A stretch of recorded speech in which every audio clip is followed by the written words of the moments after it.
Bien-aimés dans le Seigneur, je vous salue tous et j'ai le plaisir de pouvoir encore partager avec vous sur le don spirituel. Je vais faire la lecture et expliquer en même temps. Merci beaucoup. Nous voyons dans 1 Corinthiens 12, à partir du verset 1er jusqu'à 11. Pour ce qui concerne les dons spirituels, je ne veux pas, frères, que vous soyez dans l'ignorance. Ici, les hommes de Dieu qui ont écrit cette parole ne veulent pas que nous soyons dans l'ignorance sur le don spirituel, parce que c'est très important. On doit savoir quels sont les dons spirituels et à quoi ça sert, et c'est pourquoi. Donc tout ça, on doit savoir. Et qui peut avoir quoi de Dieu. Donc, c'est très important pour un chrétien de savoir qu'est-ce qu'un don spirituel ou les dons spirituels, parce que c'est plusieurs, mais dans le même esprit. Vous savez que lorsque vous étiez païen, vous vous laissiez entraîner vers les idoles muettes, selon que vous étiez conduits. Ici, c'est clair, lorsqu'on était tous païens, certains ont pratiqué l'idolâtrie dans le vrai sens du mot, ont été voir les féticheurs, par exemple, le marabout, des choses comme ça. Et d'autres ont aussi fait l'idolâtrie dans d'autres phases, comme on dit, en aimant quelque chose plus que Dieu, sans le savoir, et on dit tout le temps « j'adore, j'adore, j'adore ». Parce qu'on adorait ce que le Créateur a créé ou nous-mêmes nous avons créé. Or, on doit adorer que le Créateur lui-même. Alors, on était toutefois dans l'idolâtrie quelque part. Soit dans le vol, certains ont aimé le vol plus que Dieu, certains ont aimé les injures plus que Dieu, certains ont aimé critiquer plus que Dieu, certains ont aimé plusieurs choses, la prostitution plus que Dieu, les isanies plus que Dieu, hein? La vengeance plus que Dieu. Tu aimes te venger et tu aimais ça, tu adorais ça, quoi. Tu as pris tout ça à la première position. Tu as mis ça à la première position dans ta vie. Et Dieu pour toi n'existait pas. Donc, on était des hommes, des femmes animaux. Donc, on était dans l'ignorance. On était dans la boue. Dans la boue. La saleté. Dans la poubelle. Où il y a un peu de tout. Il y a du tout que ça sentait. Et quand on accepte Christ, Dieu nous délivre de tout ça petit à petit et nous nettoie jusqu'à à nous rendre, à faire de nous ce qu'il veut, comment il aimerait qu'on soit dans le Seigneur.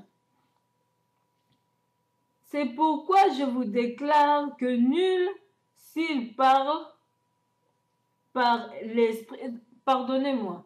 Donc, quand on vient dans le Seigneur, que tu sois abbé, prêtre, pasteur, qui que ce soit, prophétesse ou quoi, cela ne veut pas dire que ton combat est déjà fini de délivrance.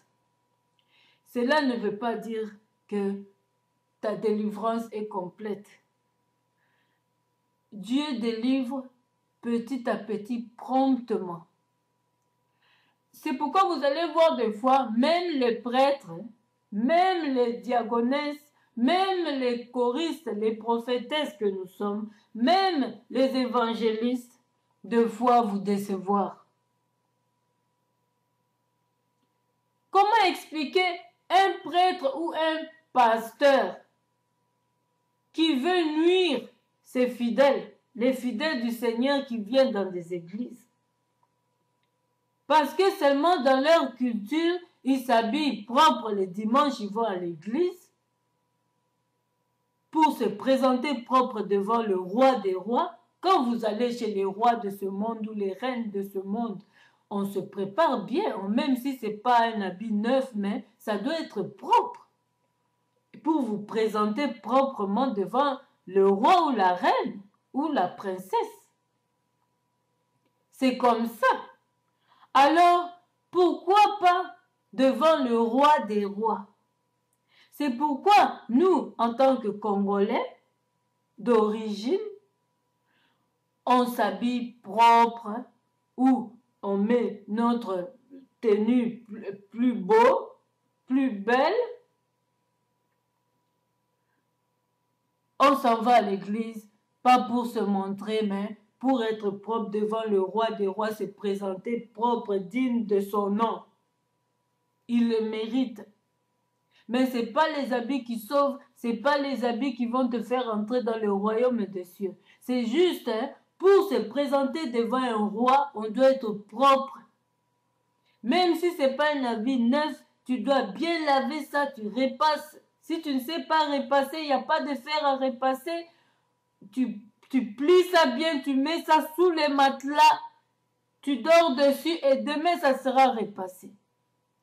Ton Dieu va t'aider pour que tu achètes un jour un fer à repasser. Parce que tu vas être propre devant ton Dieu dans l'église. Quand tu vas dans sa maison, c'est un ordre d'aller à l'église les dimanches. C'est un ordre du Seigneur. Si tu désobéis, ça devient un péché, une malédiction pour toi.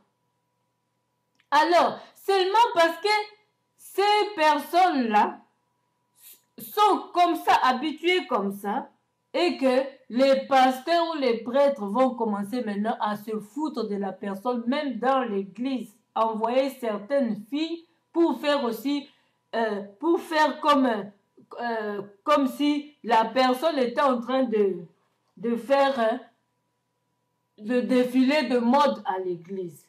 Et ils vont utiliser les filles pour faire le défilé de mode. Sachez-le, vous, pasteurs qui faites ça, vous êtes en train de faire du théâtre devant Dieu, le Dieu de la femme là, ou de l'homme là, qui s'habille bien à l'église. Parce que vous, votre culture, vous vous en foutez. Quand vous allez chez vos princes, vos rois, vos reines, vous vous habillez très bien. Et quand vous allez à l'église, vous sabotez. Parce que vous ne savez pas en qui vous avez cru et vous ne savez pas où vous allez. Et qu'est-ce que vous faites? Vous faites seulement votre devoir de théologien. Vous ne savez pas pour qui vous travaillez. Alors, c'est pourquoi vous continuez à faire du théâtre même dans des églises. Alors, les filles là que vous entraînez pour faire le défilé de mode, quoique la sœur en question vient montrer ses habits et tout ça, selon vous, et non selon Dieu. Donc, vous êtes maudits. Sachez-le que vous êtes maudits. Et les filles là qui font aussi le défilé de mode sont maudites et seront frappées ensemble avec vous. Mais la femme là qui vient chaque fois propre, habillée bien là, elle sait pourquoi elle fait ça devant son Dieu et Dieu regarde le cœur. Et elle sera bénie. Et ça sera devant vous que Dieu va la bénir. Pour vous confondre. Elle sera jamais confondue devant son Dieu. Mais vous, par contre, vous serez confondus parce que vous amenez les scènes de théâtre à l'église. En tant que berger, vous induisez des filles là en erreur. Elles vont aussi comme des idiotes. Permettez-moi de dire ça, c'est le mot qui convient. Avec de longs talons comme des putes. Elles vont faire des défilés. Pourtant, la fille là ne fait même pas ça. Ne porte même pas les longs talons comme les putes, mais elle met ses talons normaux pour s'habiller propre. Et c'est comme ça qu'elle est habituée. C'est pas vous qui allez changer cette mentalité, parce que c'est comme ça. Bibliquement, il faut être aussi propre devant Dieu. On ne se présente pas non plus les mains vides. Donc, il y a des caractères qu'on doit adapter devant le Seigneur dans l'Église. Alors, ce que vous faites là, vous êtes en train d'induire les filles là en erreur. Et c'est un jour quand Jésus viendra, il vous dira, serviteur d'iniquité, je vous connais pas. Donc, vous avez aussi à chercher une délivrance quelque part sur ce que vous faites là. Vous êtes encore charnel, mais tout en étant pasteur ou prêtre ou quoi, ou diacre, ou diaconesse, ou prophétesse. Alors, il faut faire attention, ne jugez pas les gens selon les apparences. Il faut demander à Dieu, cette sœur vient propre. Pourquoi? Parce que nous, notre culture, on s'habille comme on veut à l'église. On s'en fout. On vient comme si on allait dans un poulailler. Mais elle, pourquoi elle vient propre? Dieu d'Abraham, le Dieu vivant, le Dieu de Moïse va parler, va dire, cet enfant, elle vient vraiment devant ma face parce qu'elle me connaît, elle sait qui je suis. C'est pourquoi elle vient propre comme ça. Parce que quand vous allez voir vos princes, vos rois, vos reines, vous ne vous habillez pas sale. Vous ne vous habillez pas comme si en pyjama. Vous ne mettez pas vos pyjamas. Vous allez mettre une belle tenue, même si c'est une vieille, mais une belle tenue et propre. C'est comme ça. Les pauvres qui n'ont rien, Dieu va comprendre, mais ils vont s'habiller selon ce qu'ils ont. Mais quand tu en as, tu dois mettre. Vous êtes là, rempli de jalousie, d'animosité. Parce que seulement peut-être la sœur reçoit les ascédiques, l'argent de l'État, elle n'a pas le droit de s'habiller très bien, très chic. Non, il y a d'autres, avec peu d'argent, elle peut te trouver de beaux habits chers et elle sait quand les acheter. Hein. Elle sait avec la petite somme qu'on lui donne, comment acheter des tenues chères, mais en moins cher. Elle sait attendre les heures de solde, les jours des périodes de solde. Hein.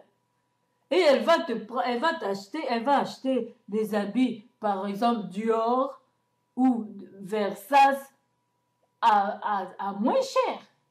Et c'est ainsi qu'elle va s'habiller, vous serez maintenant jaloux parce que vous ne savez pas comment elle achète ça. Vous croyez que c'est une pute, vous croyez que c'est ceci, c'est cela. Non! C'est pas tout le monde qui s'habille très bien ou en couleur que c'est des putes. Non. Il y a des cultures, comme les gens qui habitent en Afrique. Eux, ils sont habitués à s'habiller avec des couleurs. Parce que c'est le soleil. Et quand ils viennent en Europe, ne croyez pas que cette habitude-là va s'échapper de suite. C'est dans le sang. Ils vont toujours continuer à s'habiller en couleur parce que c'est dans leur sang et ils aiment ça déjà.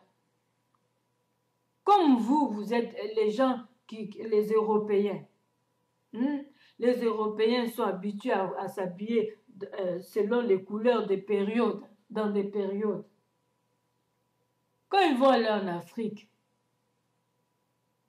ils vont continuer ainsi. Ils seront un peu troublés dans leur esprit et peut-être pour certains, ça sera une facilité de s'adapter seulement à l'été, aux habits aux couleurs de l'été. Certains, ça sera un peu difficile. Non, c'est comme ça. C'est pas tout le monde qui s'adapte facilement Donc, quand quelqu'un, vous savez que c'est une personne qui est d'une autre culture, acceptez-la telle qu'elle est. Dieu nous accepte telle que nous sommes. Nous ne sommes pas mieux que Dieu. Dieu, s'il nous accepte tel que nous sommes, lui-même, il sait quand il va nous changer. Nous, les humains, nous ne pouvons pas faire mieux que Dieu. Nous devons accepter nos prochains, les immigrés, tels qu'ils sont. Ils doivent aussi un peu s'adapter à nous, mais ce n'est pas une obligation. Dieu oblige aussi personne. Dieu oblige personne à le recevoir. Dieu dit choisis la vie ou la mort. Mais il te conseille de choisir la vie pour que tu sois sauvé au dernier jour et que tu hérites le royaume des cieux. C'est tout de même comme nous, quand nous recevons les étrangers, on doit leur conseiller de bonnes choses. Mais ils sont libres de choisir. S'ils veulent de mauvaises, ils seront payés selon ce qu'ils ont choisi. S'ils veulent rester comme ils sont, c'est eux qui voient. Ils sont libres. Chacun est libre de choisir ce qu'il veut. Chacun est libre. Mais seulement, il y a une fin pour toute chose. Tu as choisi d'être voleur, le jour du Seigneur arrivera et tu seras arrêté et tu seras emprisonné. Tu as choisi la vie, une bonne chose. Tu hériteras le royaume des cieux. C'est comme ça, bien-aimés. Ne discriminons pas les gens. Hein? C'est ça que je voulais un peu expliquer sur la délivrance. Hein? La délivrance sur les gens, c'est chaque jour que nous vivons. C'est pourquoi la bonté de l'Éternel se renouvelle pour chacun chaque jour. Parce que chaque jour, nous sommes dans ce monde de péché. Et chaque jour, Dieu va nous faire grâce. Dieu va nous soutenir, nous délivrer, nous bénir. Il est là pour nous libérer dans tout.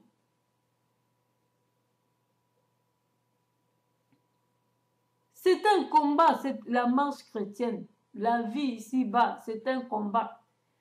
Tu peux être dans l'erreur aujourd'hui, tu as péché, tu es emprisonné quelque part. Donc, demain, la bonté de l'Éternel va se renouveler, tu es libéré. C'est comme ça. C'est un combat. Voilà un peu ce que j'avais à éclaircir un peu dans ce côté-là. Alors, nous allons continuer, bien-aimés. C'est pourquoi je vous déclare que nul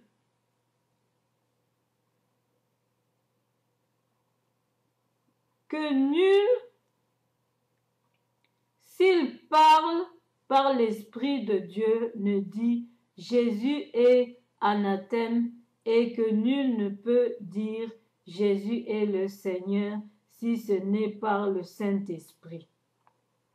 Sans le Saint-Esprit, bien-aimé, quelqu'un ne peut pas confesser de tout cœur que Jésus est le Fils de Dieu, que Jésus est le Seigneur. Ce n'est que le Saint-Esprit qui peut te faire croire dans tout ça. Ce n'est que le Saint-Esprit qui peut te convaincre, toi, homme, que Jésus est le Seigneur. Sans le Saint-Esprit, tu ne peux pas y croire, tu ne peux pas croire dans tout ça. Tu croiras que c'est des gens qui veulent tout simplement recevoir l'argent, ils sont là. Il y en a aussi des loups-garous, hein, mais il y a aussi des vrais. Donc tu croiras que c'est du n'importe quoi, du mensonge. Donc le Saint-Esprit est là pour nous convaincre tout ce qui est écrit, tout ce qui est dans la volonté de Dieu, tout ce que l'ennemi veut nous distraire. Le Saint-Esprit est là pour nous prévenir, pour nous avertir, pour nous bénir, pour nous bénir, pour nous avertir, nous corriger, nous enseigner, nous révéler, nous rappeler les versets bibliques, la parole de Dieu, pour nous consoler.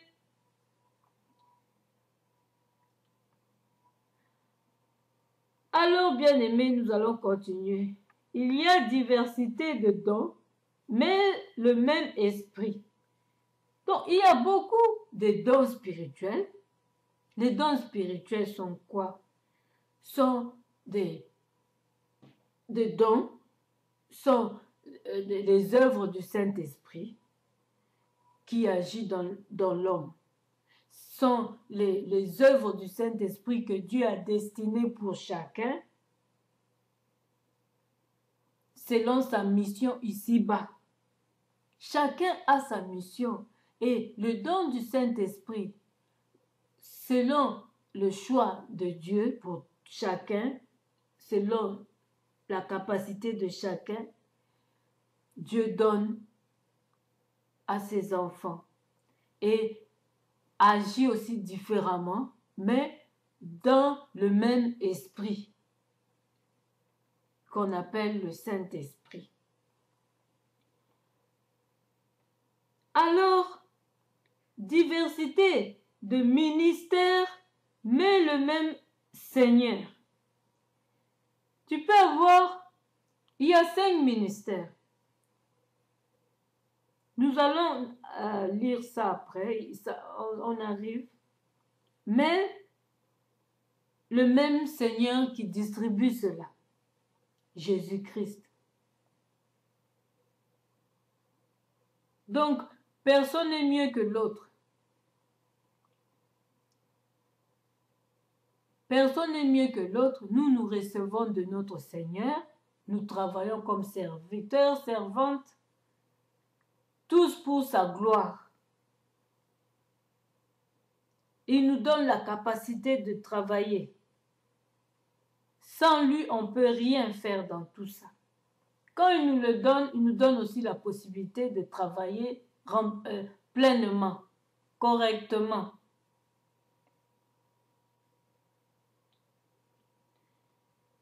Alors, nous allons continuer. Diversité de ministères, mais le même Seigneur. Diversité d'opérations, mais le même Dieu qui opère tout en tous. Donc, ça opère différemment, mais c'est le même Dieu qui opère dans tout ça.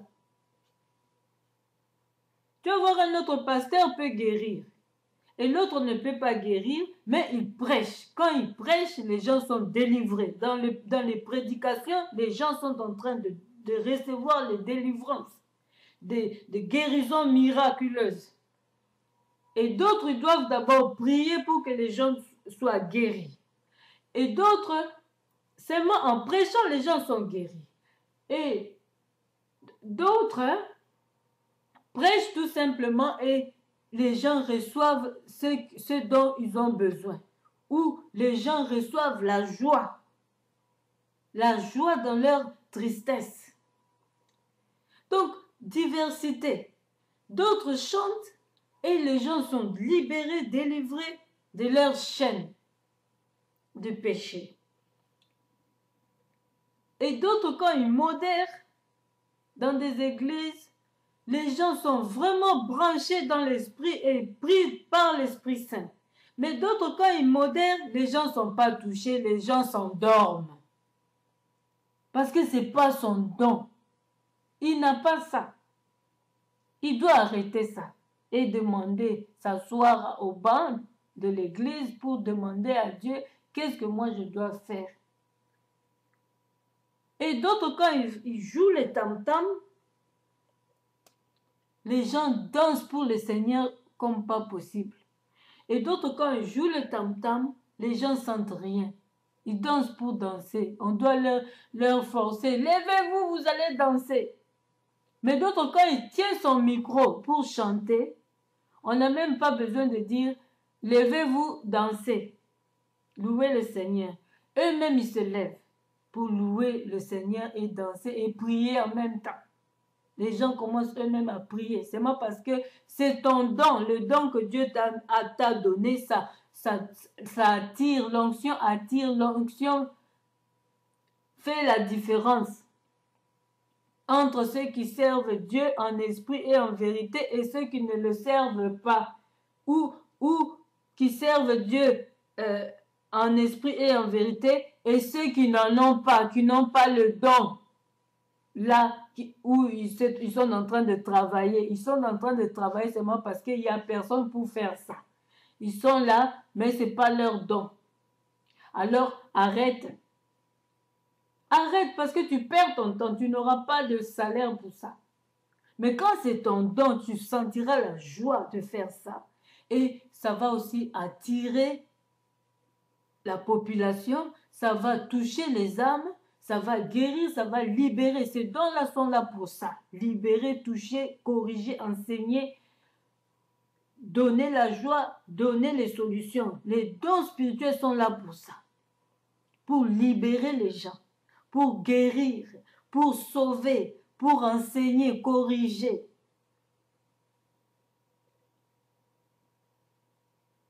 Les dons spirituels sont là pour ça. C'est pour aider et édifier. C'est pour consoler. C'est pour donner les solutions. Les dons spirituels sont là pour ça. Et les dons spirituels sont là pour ça, pour ceux qui écoutent, pour ceux qui écoutent. Pour toi qui as le don, c'est pour que tu prépares ton royaume des cieux. Et Dieu garde cet Esprit Saint jalousement en toi. Et ça prouve que tu es de Dieu. Si tu n'as pas l'Esprit Saint, tu n'es pas de Dieu. Une église sans l'Esprit de vie est une église morte que Dieu ne connaît pas. Voilà. Pour ceux qui écoutent, qui reçoivent la grâce qui est devant eux, sont là pour être libérés du don que tu as. Sont là pour être libérés à partir du don que tu as, de leur souffrance. Ils doivent être libérés de ça. Ils doivent être libérés de la prostitution. Ils doivent être libérés du mensonge. Ils doivent être libérés de l'animosité. Donc, ils doivent recevoir ça. Donc, le don spirituel doit agir pour ça. Pour sauver les âmes. Pour sauver les incrédules. Pour sauver les gens qui aiment comploter contre les gens aussi dans l'église. Tous ces esprits-là, ces ruses du diable doivent leur quitter quand tu as un don spirituel. Quand tu es maintenant devant pour servir le Seigneur, ces gens qui sont là avec le complot dans les églises, qui amènent la confusion dans des églises, doivent être délivrés de dons spirituels que vous avez. Et si vous êtes à 100 avec les dons spirituels, de véritables dons spirituels, l'ennemi ne peut pas résister dans l'assemblée des saints.